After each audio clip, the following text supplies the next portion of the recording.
नमस्कार, एक बार फिर से आप सभी का बहुत-बहुत स्वागत है हमारे यूट्यूब चैनल पे। आज फिर से मैं आप सभी के लिए क्लास 12 फिजिकल एजुकेशन और आज हम चैप्टर 7 की बात करने वाले हैं। ऑलरेडी हमने chapter 1, chapter 2, chapter 3, chapter 4, chapter 5 और चैप्टर 6 के वीडियोस बना रखे हैं और इन सभी वीडियोस को आप लोगों की सुविधा के लिए एक प्लेलिस्ट में जोड़ा भी गया है। तो आज हम आप सभी से बात करने वाले हैं चैप्टर 7 के बारे में, जिसका नाम है शारीरिक क्रिया या फिर शरीर के अंदर होने वाले क्रिया, विज्ञान एवं खेलों में चोटें। जो चोट वगैरह लग जाता है खेलों के दौरान, आज हम इसी सब चीजों के ऊपर बात करने वाले हैं। तो आइए शुरुआत करते हैं सबसे पहले पॉइंट से। सबसे पहला पॉइंट हमारा कहता है शारीरिक पुष्टि के घटक के बारे में। देखिए, शारीरिक पुष्टि या शरीर की पुष्टि के अगर घटक की बात आएगी तो हमने 4 पॉइंट को ऐड किया है।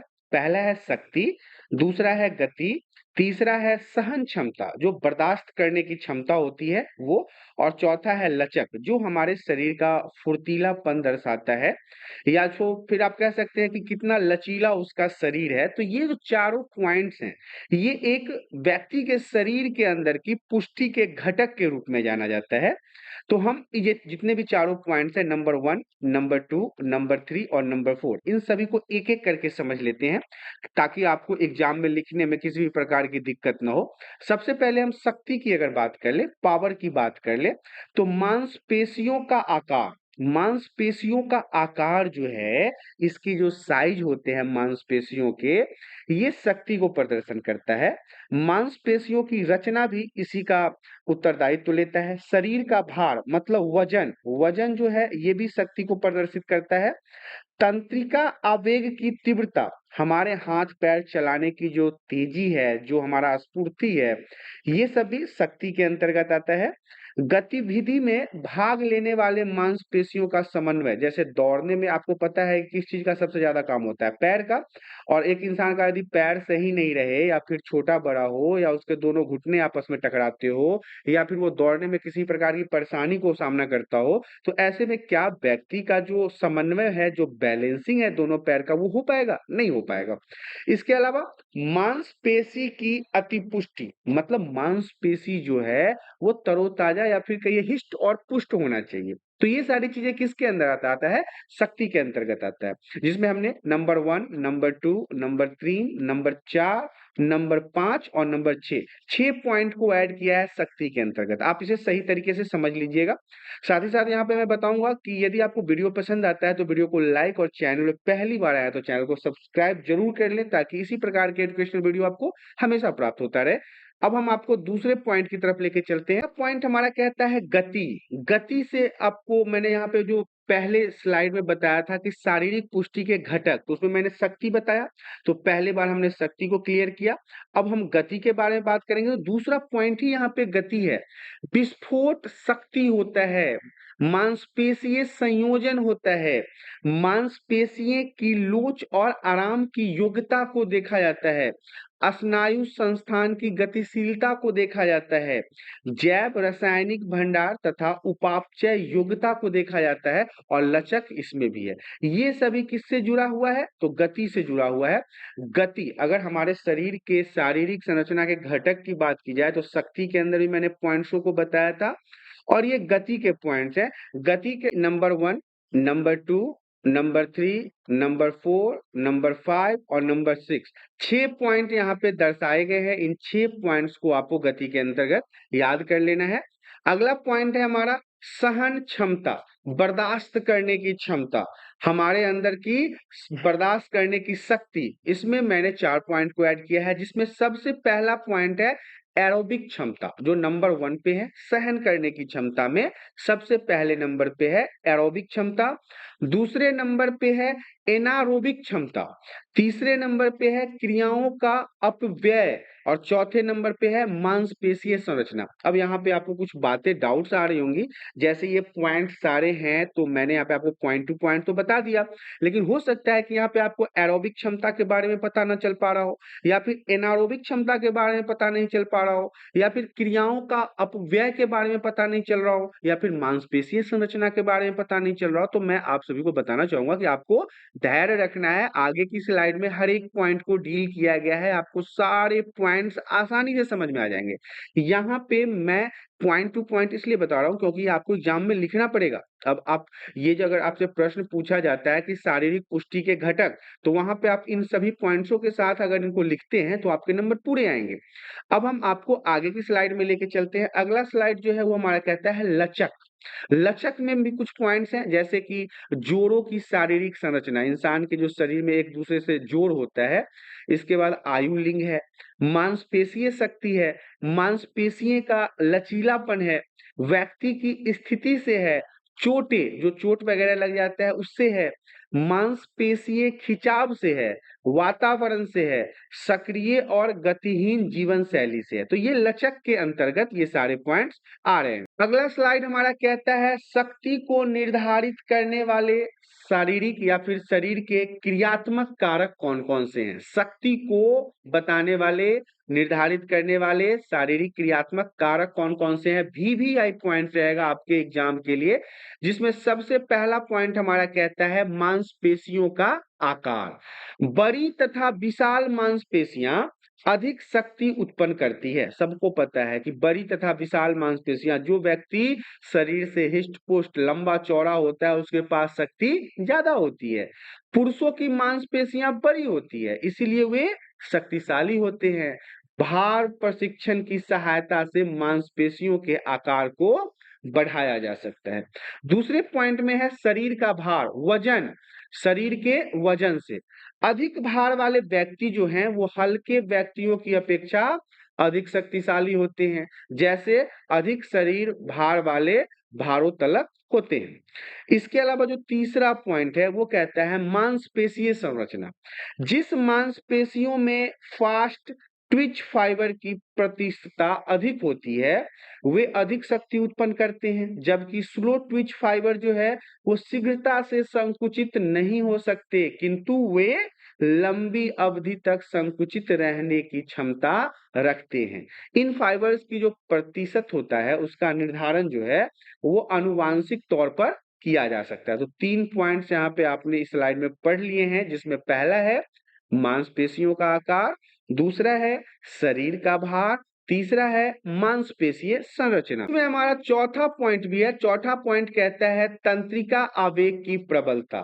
जब किसी केंद्रीय स्नायु संस्थान CNS से आने वाली अधिक तीव्र तंत्रिका आवेग अधिक संख्या में ज्ञात्मक इकाइयों की उद्दिश्य करता है, शुरुआत करता है, तो फिर क्या होता है, तो मांसपेशी जो है वो अधिक बल से संकुचित हो जाती है, सिकुड़ जाती है, खिंच जाती है और अधिक बल को उत्पन्न करती है, अधिक पावर को उत्पन्न करती है। तो ये 4 पॉइंट्स इसके लिए काफी महत्वपूर्ण थे। अगर आपसे प्रश्न पूछा जाता है कि शक्ति को निर्धारित करने वाले शरीर क्रियात्मक या शारीरिक क्रियात्मक कारक कौन कौन से हैं, तो सबसे पहला है मांसपेशियों का आकार, दूसरा है शरीर का भार, तीसरा है मांसपेशीय संरचना और चौथा है तंत्रिका आवेग की प्रबलता। अगले पॉइंट्स की तरफ बढ़ते हैं। अगला पॉइंट्स हमारा कहता है सहन क्षमता को प्रभावित करने वाले शारीरिक क्रियात्मक कारक कौन कौन से हैं। तो मैंने अभी जब आप लोगों को ये सारी चीजें बता रहा था यहाँ पे, तो मैंने आपको बताया था कि शायद हो सकता है कि आपको एरोबिक क्षमता, एनारोबिक क्षमता, क्रियाओं का अपव्यय, मांसपेशीय संरचना समझ में नहीं आया हो। तो मैंने बताया था कि आगे की स्लाइड में एक एक पॉइंट आपको समझाऊंगा। तो यहाँ पे आ गया है हमारा एरोबिक क्षमता। इसमें क्या होता है, ऑक्सीजन लेना तथा ग्रहण करना। एक इंसान अपने जीवन जीने के लिए प्राण वायु लेता है, आप सभी को पता है प्राण वायु। तो प्राण वायु क्या होता है, O2 तो ही है, ऑक्सीजन ही तो है जो इंसान के शरीर को जिंदा रखने में मदद करता है। तो एरोबिक क्षमता अगर आपसे पूछा जाए तो आप बताएंगे ऑक्सीजन लेना तथा ग्रहण करना, ऑक्सीजन का परिवहन करना। ऑक्सीजन का परिवहन करना भी ये आपके एरोबिक क्षमता के अंतर्गत ही आता है। ऑक्सीजन अंतः ग्रहण करना, ये सब भी एरोबिक क्षमता के अंतर्गत ही आता है। ऊर्जा भंडार जो है ये भी एरोबिक क्षमता के अंतर्गत ही आता है। तो यदि आपसे एरोबिक क्षमता के बारे में पूछा जाए या फिर सहन क्षमता को प्रभावित करने वाले शरीर क्रियात्मक कारक के बारे में पूछा जाए तो उसमें जो पहला पॉइंट है वो है हमारा एरोबिक क्षमता, जिसमें ऑक्सीजन लेना तथा ग्रहण करना, ऑक्सीजन परिवहन, ऑक्सीजन अंतःग्रहण, ऊर्जा भंडार। ये 4 पॉइंट्स आपको वहां पे लिखने हैं, आपके एग्जाम में के लिए काफी महत्वपूर्ण होगा ये, और आप अच्छे नंबर भी ला सकते हैं। इसी में हमारा अगला पॉइंट है एनारोबिक क्षमता। ये दूसरे नंबर पे हमने पहले वाले स्लाइड में भी पढ़ा था कि एनारोबिक क्षमता। तो अब यहाँ पे हम जान लेते हैं कि एनारोबिक क्षमता क्या होता है। एटीपी और सीपी का शरीर में भंडारण, स्टोर होना, हमारे शरीर के अंदर, हमारे बॉडी के अंदर इकट्ठा होना। बफर क्षमता, मांसपेशियों में अम्ल संचय को प्रभावहीन बनाना।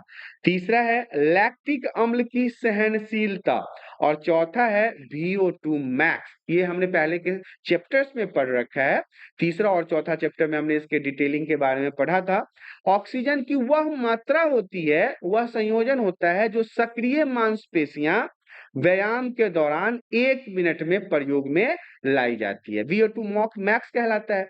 तो ये जितने भी पॉइंट्स हैं, नंबर 1, नंबर 2, नंबर 3 और नंबर 4, ये सारे पॉइंट्स जो हैं वो एनारोबिक क्षमता के अंतर्गत आएंगे। अगला स्लाइड हमारा कहता है लचक को निर्धारित करने वाले शरीर क्रियात्मक कारण कौन कौन से हैं, या फिर आप इसे ऐसे भी कह सकते हैं कि लचक को निर्धारित करने वाले शारीरिक क्रियात्मक कारक कौन कौन से हैं। तो सबसे पहला तो कारक है मांसपेशीय शक्ति, इंसान के हाथ पैर की शक्ति। मांसपेशियों में शक्ति का एक न्यूनतम स्तर होना आवश्यक है, विशेषकर गुरुत्व तथा बाहरी बल के विरुद्ध। मांसपेशी जो होता है, हाथ और पैर की जो शक्ति होती है, इसमें एक न्यूनतम स्तर शक्ति का होना चाहिए, विशेषकर किस किस चीज में, तो गुरुत्व और बाहरी बल के विरुद्ध। दूसरे नंबर पे हमारा जोड़ों की बनावट। मानव शरीर में कई प्रकार के जोड़ होते हैं, कई प्रकार के ज्वाइंट्स होते हैं। कुछ जोड़ में मूलभूत रूप से अन्य जोड़ की अपेक्षा अधिक प्रकार की गतियां करने की क्षमता होती है, और सारे जोड़ तो एक समान नहीं होते, आप सभी को पता है। कुछ जोड़ जो है वो अलग प्रकार की होती है, कुछ जोड़ मुड़ भी सकता है, कुछ जोड़ नहीं भी मुड़ता है। उदाहरण के लिए देखिए, कंधे के बाल एवं सॉकेट जोड़ के जो सॉकेट होते हैं, आप सॉकेट कह सकते हैं, बॉल एवं सॉकेट कह लीजिए। कंधे के बॉल एवं सॉकेट जोड़ की घुटनों की जोड़ की अपेक्षा गति सीमा कहीं अधिक होती है, मतलब ज्यादा होती है, आपको पता है ये सारी चीजें। अब हम बात कर लेते हैं तीसरे पॉइंट का। तीसरा पॉइंट हमारा कहता है आंतरिक वातावरण। किसी खिलाड़ी का, कोई भी प्लेयर का आंतरिक वातावरण भी खिलाड़ी की लचक को निर्धारित करता है। उदाहरण, 10 मिनट तक गर्म पानी में रहने से शरीर के तापमान तथा लचक में वृद्धि होता है, तथा 10 डिग्री सेल्सियस तापमान से बाहर रहने से कमी होता है। तो यहाँ पे आप याद रखिएगा, 10 मिनट तक यदि कोई व्यक्ति गर्म पानी में रहता है तो उसके शरीर का लचक जो है उसमें वृद्धि होता है, और नहीं रहता, उससे कम में रहता है तो उसमें वो कमी देखने को मिलता है। अगला पॉइंट हमारा कहता है चोट। देखिए, संयोजक ऊतकों तथा मांसपेशी चोट के कारण प्रभावित क्षेत्र में सूजन हो सकता है, घाव हो सकता है, आंतरिक चोट भी हो सकता है।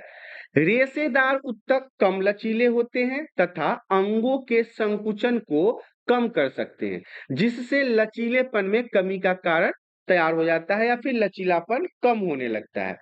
अब हम बात कर लेते हैं आयु तथा लिंग के बारे में। आयु में वृद्धि के साथ साथ लचक में कमी आती है। यह प्रशिक्षणीय और इसमें प्रशिक्षण द्वारा वृद्धि भी किया जा सकता है, क्योंकि इससे शक्ति तथा सहन शक्ति में वृद्धि होता है। यहाँ पे आपको ग्रोथ ही देखने को मिलेगा। लिंग भी जो है वो लचक को निर्धारण करता है, जैसे कि पुरुष की अपेक्षा महिलाओं में अधिक लचक पाई जाती है, महिलाएं अधिक लचीली होती है पुरुष की अपेक्षा, पुरुष कठोर होते हैं।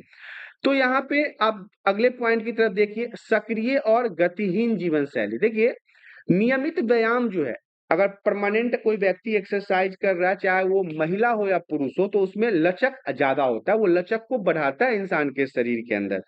जबकि निष्क्रिय व्यक्ति जो है, निष्क्रिय कहने का मतलब है जो व्यायाम ही नहीं करता, एक्सरसाइज ही नहीं करता, योग ही नहीं करता, तो उसका लचक को कोमल ऊतकों और जोड़ों को सिकुड़ने और फैलने के कारण वो खो देता है, खत्म हो जाता है।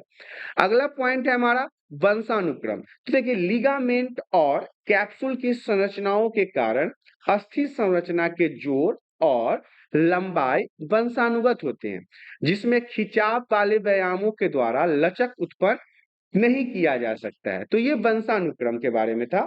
तो यहाँ पे कुछ महत्वपूर्ण पॉइंट थे लचक को निर्धारण करने के लिए, जिसमें मांसपेशी है, शक्ति है, जोड़ों की बनावट है, आंतरिक वातावरण है, चोट है, आयु तथा लिंग है, सक्रिय और गतिहीन जीवन शैली है और वंशानुक्रम है। तो इसमें ये सारे पॉइंट्स महत्वपूर्ण थे। आगे के पॉइंट्स में अब बढ़ते हैं। अगला स्लाइड हमारा कहता है गति को निर्धारित करने वाले जो शरीर के क्रियात्मक कारक है उसके बारे में जानना है। गति को अभी देखिए हमने क्या क्या पढ़ लिया है। सबसे पहले हम यहाँ पे एनारोबिक और एरोबिक क्षमता, जिसमें हम सहन बर्दाश्त करने की क्षमता के बारे में पढ़ा था। उसके बाद हमने लचक को निर्धारण करने वाले क्षमता के बारे में पढ़ा। अब हम बात कर रहे हैं गति को निर्धारित करने वाले जो शारीरिक क्रियात्मक कारक हैं, जो फैक्टर हैं, उनके बारे में जान लेते हैं। सबसे पहला जो है फैक्टर वो कहता है विस्फोटक शक्ति। प्रत्येक तीव्र तथा विस्फोट गतिविधि हेतु विस्फोटक शक्ति होना जरूरी है। जैसे किसी मुक्केबाज में जो बॉक्सिंग वगैरह करता है उसमें विस्फोटक शक्ति की कमी होगी तो वह मुक्केबाजी में तेज पंच नहीं मार पाएगा, फटाफट पंच नहीं कर पाएगा। इसके अतिरिक्त विस्फोटक शक्ति मांसपेशीय संरचना, आकार तथा सामंजस्य पर भी निर्भर करता है। तो ये तो पहला पॉइंट था। दूसरा है इसी में मांसपेशीय गठन। जिन मांसपेशी में फास्ट ट्विच रेशे अधिक होते हैं वह अधिक गति कर सकते हैं। मांसपेशी का गठन आनुवांशिक रूप से निर्धारित होता है। प्रशिक्षण के द्वारा हम केवल कुछ सुधार ही कर सकते हैं। यहीं पे तीसरा पॉइंट हमारा कहता है मांसपेशियों की लोच और आराम की योग्यता। मांसपेशियों में लोच की जो योग्यता से मांसपेशियां अधिकतम सीमा तक गति कर सकता है, जिसके विरोध प्रतिरोध को कम करके गतिविधियों को तेज किया जा सकता है, तीव्र किया जा सकता है। जो मांसपेशियां जल्दी रिलैक्स होती है वे ही जल्दी संकुचित हो जाती है, मतलब सिकुड़ जाते हैं। जो जल्दी मतलब रिलैक्स होता है, आराम अवस्था में आ जाता है, वही जल्दी सिकुड़ भी जाता है। इसमें हमारा अगला पॉइंट कहता है स्नायु संस्थान की गतिशीलता। स्नायु संस्थान की मोटर इंद्रिय स्नायु शरीर के अंगों की गतिशीलता को निर्धारित करती है, उसके स्पीड को निर्धारित करती है। प्रशिक्षण द्वारा हम एक सीमा तक स्नायु संस्थान की गतिशीलता को बढ़ा सकते हैं, तेज भी कर सकते हैं, क्योंकि गति का निर्धारण काफी सीमा तक आनुवांशिक कारकों पर निर्भर करता है। आनुवांशिक कारक में आपको मैंने पहले के स्लाइड में बताया है क्या क्या कारक होते हैं। अगला पॉइंट है इसी में जैव रासायनिक भंडार तथा उपापचय योग्यता। तीव्र गति व्यायामों में मांसपेशियों की अधिक मात्रा में ऊर्जा की आवश्यकता होती है। अगर कोई बहुत तीव्र गति से अपने मांसपेशियों का उपयोग कर रहा है, उदाहरण के लिए मैं बता दूं कि मुक्केबाज को ही ले लो। मुक्केबाज जब फाइट कर रहा है तो उसे एनर्जी की आवश्यकता होगी और यह ऊर्जा हमें मांसपेशियों में फास्फोरस, क्रिएटिव फास्फोरस जिसे सीपी कहते हैं, एटीपी कहते हैं, ये हमने पहले भी पढ़ा था, पर्याप्त मात्रा में मिलती है। प्रशिक्षण द्वारा एटीपी तथा सीपी की मात्रा जो है ऊर्जा की आपूर्ति की दर की आवश्यकता अनुसार वृद्धि भी किया जा सकता है। अगर ज्यादा ऊर्जा की जरूरत है तो इन सभी चीजों का ज्यादा क्रिएट किया जाएगा इंसान के शरीर के अंदर। अगले स्लाइड में हमारा कहता है कार्डियो श्वसन संस्थान पर व्यायाम के प्रभाव। देखिए ये इंपॉर्टेंट रहेगा, वीवीआई पॉइंट्स है। कार्डियो श्वसन संस्थान पर व्यायाम के क्या प्रभाव होते हैं। हृदय गति में वृद्धि होता है, सबसे पहला पॉइंट। दूसरा है रक्त प्रवाह में वृद्धि होता है, रक्त दाब में वृद्धि होता है, हृदय दर की कमी होती है, आघात आयतन एवं हृदय निकास में वृद्धि होता है, हृदय के आकार एवं वजन में भी वृद्धि होता है। ये कार्डियो श्वसन संस्थान के फायदों के बारे में है, जो व्यायाम करने से फायदे प्राप्त होते हैं। इसी में अगला पॉइंट है श्वसन क्रिया दर में कमी, डायफ्राम और मांसपेशियों में मजबूती, दूसरे श्वास में देरी, बीमारियों से बचाव, सहन शक्ति में वृद्धि और सक्रिय वायु कोशिकाएं भी जो है वो सक्रिय हो जाती है। सहन शक्ति में तो वृद्धि होता ही है, अपशिष्ट वायु के आयतन में वृद्धि होता है। ऐसे हवा जो शरीर के अंदर अपशिष्ट है, जिसका कोई उपयोग नहीं है, जो बेकार हमारे शरीर के अंदर पड़े हुए हैं, उसका निष्कासन होता है। फेफड़ों और छाती के आकार में वृद्धि होता है, प्राणधर क्षमता की वृद्धि होती है। तो ये सब किससे होता है? कार्डियो श्वसन संस्थान पर व्यायाम के करने से ये सारे प्रभाव इंसान के शरीर के अंतर्गत देखे जा सकते हैं। इसके अलावा इसमें और भी पॉइंट्स हैं, जिसमें है धमनियों एवं महाधमनियों के व्यास में वृद्धि होना, रक्त दाब में कमी होना, शीघ्र क्षतिपूर्ति दर, हृदय रोग का जोखिम जो है वो कम हो जाता है, हार्ट जैसे बीमारियों में, दृढ़ इच्छा शक्ति बढ़ जाती है, टाइडल वायु की क्षमता में वृद्धि हो जाती है। तो ये काफी सारे पॉइंट्स इसमें दिए गए थे, जिसमें कार्डियो श्वसन संस्थान पर व्यायाम के प्रभाव में आपको देखना था। अगले स्लाइड में बढ़ते हैं। अगला स्लाइड हमारा कहता है कार्डियो श्वसन संस्थान पर व्यायाम से होने वाले प्रभाव क्या क्या है। तो जितने भी प्रभाव मैंने भी आपको पहले वाले सब पॉइंटों में बताया है, इन सभी पॉइंट्सों को अब मैं डील करके बताता हूं, क्योंकि मैंने आपको पहले बताया कि पॉइंट्स अलग हैं और उनके डिटेलिंग अलग है, तो आपको बड़े ध्यान से सारे पॉइंट्स को समझने हैं।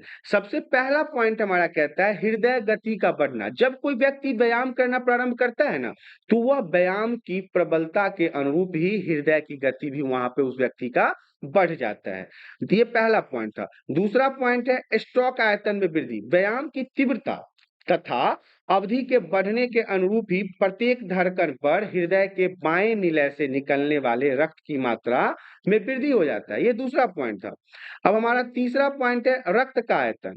व्यायाम की तीव्रता तथा अवधि के अनुरूप ही हृदय द्वारा प्रति मिनट पंप किए गए रक्त के आयतन में वृद्धि होती है। तो ये तीसरा पॉइंट था।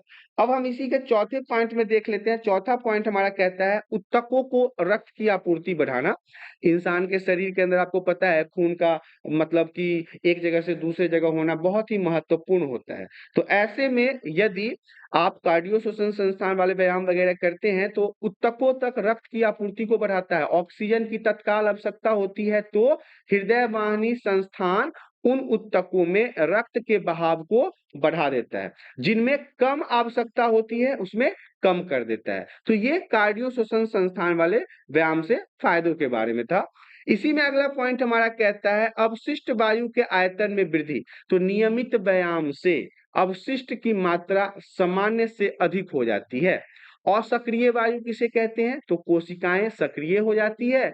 नियमित अर्थात प्रतिदिन व्यायाम करने से O2 को अधिक मात्रा में कर पड़ती है, मतलब कि O2 अधिक मात्रा में लेती है और CO2 को बाहर छोड़ देती है। मिनट आयतन घटना क्या है? 1 मिनट में ली गई ऑक्सीजन की मात्रा में भी कमी आती है, क्योंकि वायु कोशिकाओं में गैस के आदान प्रदान में सुधार हो जाता है। दूसरे श्वास की स्थिति से छुटकारा। नियमित व्यायाम करने से दूसरे श्वास की आवश्यकता समाप्त हो जाती है।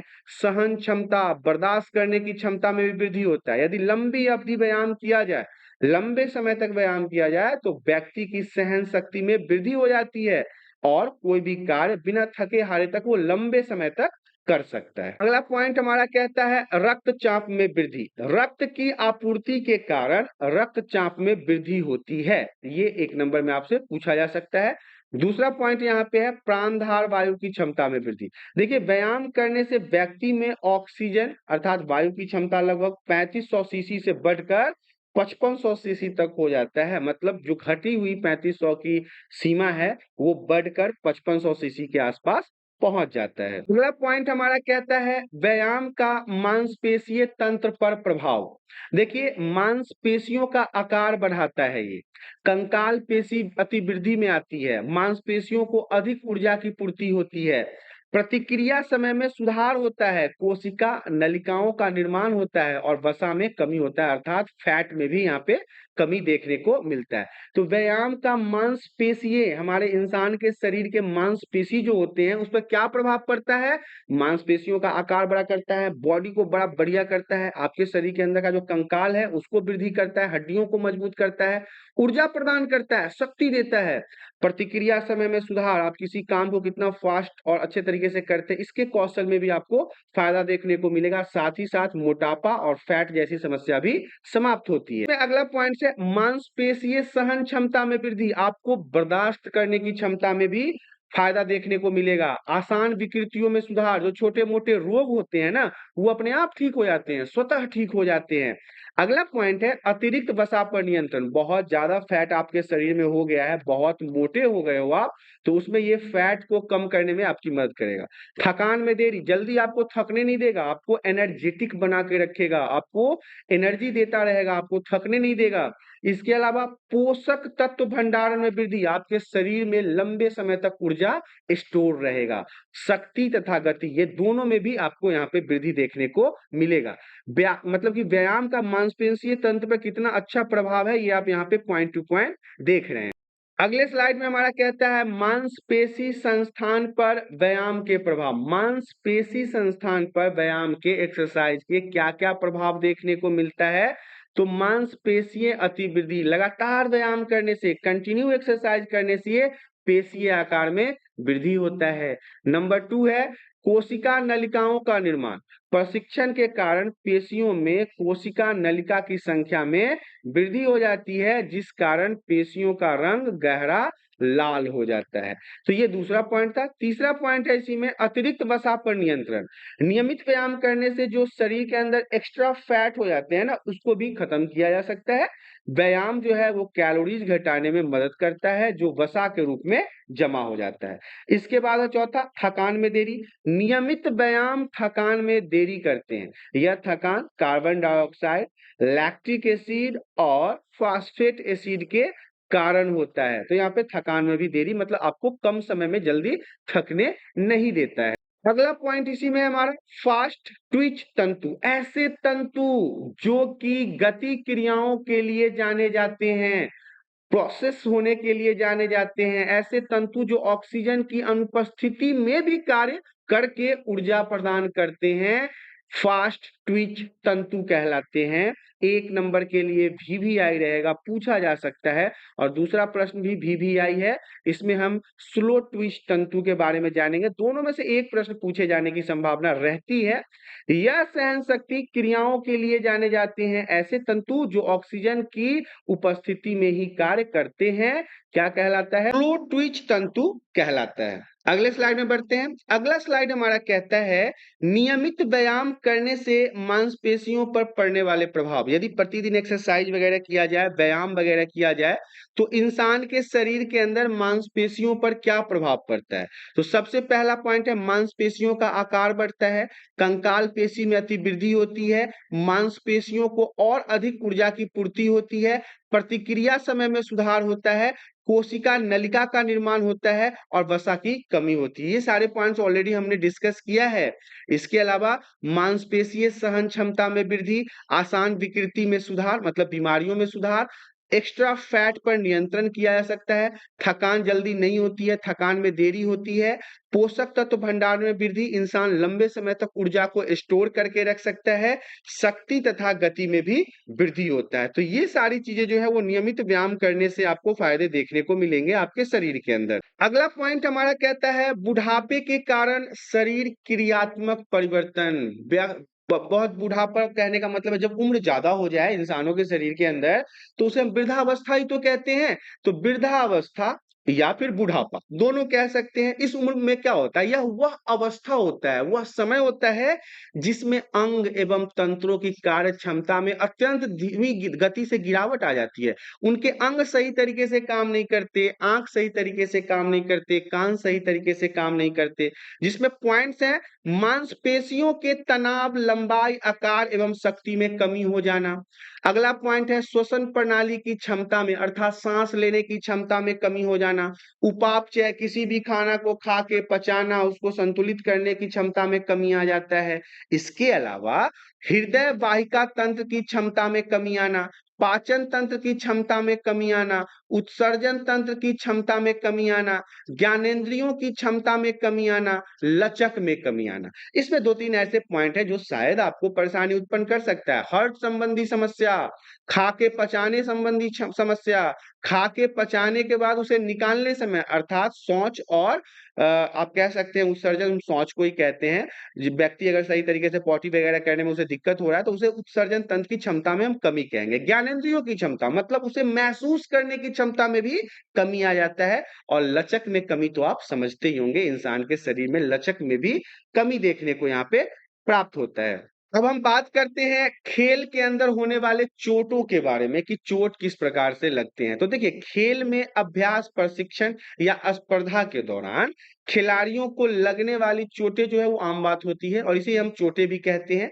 खेल चोटें में क्या होता है कि खेलते समय शारीरिक क्रियाकलाप के दौरान घटने वाली दुर्घटनाएं कह सकते हैं, परिस्थिति है जिसमें खिलाड़ियों में खेलों में भाग लेने की स्थिति में नहीं रहते हैं, उन्हें चोट लग जाता है, काम करने की क्षमता में कमी आ जाती है। इस स्थिति में हम इसे खेल चोटें कहते हैं। मतलब खेल के अंदर लगने वाली दुर्घटना के कारण या किसी घटना के कारण जो चोट लग गई, जिसके कारण अब वो खिलाड़ी खेल नहीं पाएगा, इसी को हम खेल चोटें कहते हैं। अब इसके प्रकार वगैरह के बारे में भी जान लेते हैं। खेल चोटों का वर्गीकरण किया गया है जिसमें बाहरी चोटें हैं। बाहरी चोट मतलब शरीर के बाहर जो लग गया वो, और आंतरिक चोट जो शरीर के अंदर लग गया वो। तो बाहरी चोटों में क्या है? रगड़, आदमी गिर गया तो उसका शरीर रगड़ा जाता है, छिल जाता है, इसी को रगड़ कहते हैं। गुम चोट मतलब चोट लगा है और घाव जैसा लाल हो गया है। विदारण फटना मतलब कि चमड़ा फट गया। चीरा लग गया मतलब किसी पत्थर वगैरह या किसी डंडे वगैरह से लग के वो चमड़ा का फटना ही, ये सारे जो है वो बाहरी चोट कहलाते हैं। आंतरिक चोट, मोच आना। कभी आपको पता है ना कि चलते चलते कभी पैर ऊपर नीचे अगर हो जाए तो पैर वगैरह में मोच आ जाता है, खिंचाव आ जाता है। तो ये सारी जो चोटें हैं, चोटों के वर्गीकरण में ये बाहरी चोटें और आंतरिक चोटें हैं। अब हम बात कर लेते हैं कठोर उत्तक चोटें। देखिए, कठोर उत्तक चोटें मतलब जो कठोरता से चोटें लगा है, उत्तक को नुकसान हुआ है। जैसे निचले जबड़े का विस्थापन हो गया, मुंह के नीचे जिसे हम बात कर रहे हैं, बोलते हैं, उसके जबड़े में चोट लग गया। कंधे के जोड़ का विस्थापन, कुल्हे के जोड़ का विस्थापन, कलाई के जोड़ का विस्थापन, अस्थि भंग जिसे हम फ्रैक्चर कहते हैं, हड्डी वड्डी टूटना, कंधे की चोट, ये सब कठोर उत्तक चोटें हैं। बात कर लेते हैं मुलायम या कोमल उत्तकों की चोटों का प्रबंधन। देखिए, सबसे प्रबंधन का मतलब होता है इसका इलाज कैसे होगा भाई। अगर चोट लग गया है तो चोट को हम सही कैसे करेंगे, तो सबसे पहले नंबर पर और भी आइए, जितने भी प्रबंधन है वो आपको बिल्कुल सही तरीके से याद कर लेने हैं। 4-5 प्रबंधन के बारे में मैं आपको ही बताने वाला हूं। एग्जाम में कहीं ना कहीं गोली की तरह ये क्वेश्चन दाग दिया जाता है। तो सबसे पहला है प्राइस थेरेपी। क्या होता है? P फॉर प्रोटेक्शन अर्थात सुरक्षा, R फॉर रेस्ट मतलब आराम, I फॉर आइस के माध्यम अर्थात बर्फ के माध्यम से सेकाई वगैरह करो, C फॉर कंप्रीहेंशन मतलब दबाव करना, E फॉर एलिवेशन मतलब ऊपर उठाना। तो ये एक प्राइस थेरेपी है, इलाज करने का तरीका है जिसका नाम रखा गया है प्राइस, और इसके हर एक शब्द का अपना एक मतलब है। सुरक्षा, आराम, बर्फ, दबाव और ऊपर उठाना। तो ये एक थेरेपी था, ये नंबर 1 थेरेपी है और VBI रहेगा। बार बार मैं समझा रहा हूं कि VBI रहेगा।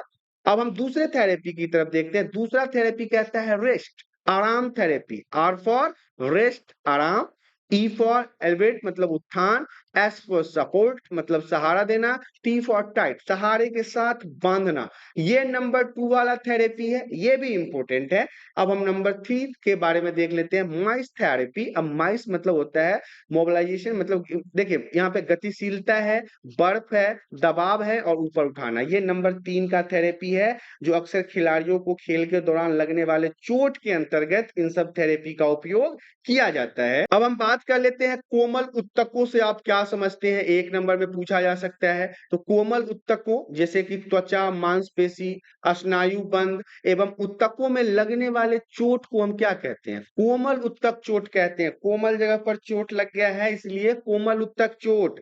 जोड़ों का विस्थापन का मतलब होता है, जोड़ों का विस्थापन एक मुख्य चोट है, गंभीर चोट है। वास्तव में यह जुड़ी हुई अस्थियों के जोड़ की सतहों का विस्थापन होता है, अलग हो जाना होता है। तीसरा है प्राथमिक चिकित्सा। तो प्राथमिक चिकित्सा भी आई रहेगा, वेरी वेरी इंपॉर्टेंट। प्राथमिक चिकित्सा एक ऐसी चिकित्सा है जो आपातकालीन एवं दुर्घटना के समय डॉक्टर के पहुंचने से पहले घायल व्यक्ति को अस्थायी तौर पर दर्द से आराम के लिए दे दिया जाता है। देखिए, प्राथमिक चिकित्सा में क्या होता है कि अचानक से अब मान लो डॉक्टर नहीं है और कोई व्यक्ति गिर गया, उसके पैर में चोट लग गया, पैर से ब्लड आ रहा है, तो फटाफट हम क्या लेंगे? कॉटन और क्या लेंगे? डिटॉल, फिर उसके घाव को साफ करेंगे, कॉटन में कोई छोटा-मोटा दवाई जो हमारे फर्स्ट एड में रहता है, उसे लगा के उसकी पट्टी कर देंगे, जब तक डॉक्टर नहीं आ रहे हैं। तो ये पहला पट्टी जो हमने किया है, यही तो प्राथमिक चिकित्सा है। इस प्रकार से आपने देखा class 12 physical education chapter 7 notes था हिंदी में, और इस चैप्टर का नाम था शारीरिक क्रिया या फिर शरीर के क्रिया विज्ञान एवं खेलों में चोटें। तो यहाँ पे मैं आशा करता हूँ कि आज की वीडियो में दी गई जानकारी आप सभी को पसंद आया होगा। जानकारी पसंद आया तो वीडियो को लाइक करें। चैनल पे पहली बार आए तो चैनल को सब्सक्राइब कर लें ताकि इसी प्रकार के एजुकेशनल वीडियो आपको हमेशा प्राप्त होता रहे। आज के लिए इतना ही। धन्यवाद।